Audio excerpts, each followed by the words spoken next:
Welcome to star 9 news. Bhadradri Kothagudem జిల్లా అశ్వారావుపేట నియోజకవర్గం మాజీ ఎమ్మెల్యే మెచ్చ నాగేశ్వరరావు నాయకత్వంలో అన్నపురెడ్డిపల్లి మండల అధ్యక్షులు బోయినపల్లి సుధాకర్ ఆధ్వర్యంలో కేటీఆర్ జన్మదిన వేడుకలు కేక్ కట్ చేసి నిర్వహించి శుభాకాంక్షలు తెలియజేశారు.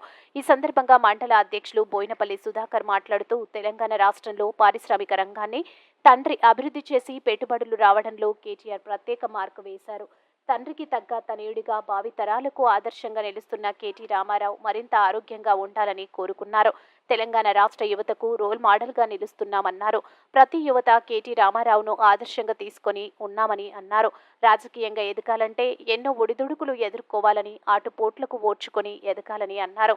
మండల కేంద్ర బాణసంచా కాల్చి కట్ చేసి స్వీట్లు పంపిణీ చేశారు. ఈ కార్యక్రమంలో పాల్గొన్న మండల బీఆర్ఎస్ శ్రేణులు పెద్దగొండ్ల పుల్లారావు, చల్ల రాంబాబు, తిరణహరి రంగా, భారత రాంబాబు, నర్సారెడ్డి, పి సురేష్ రెడ్డి అభిమానులు అధిక సంఖ్యలో పాల్గొన్నారు.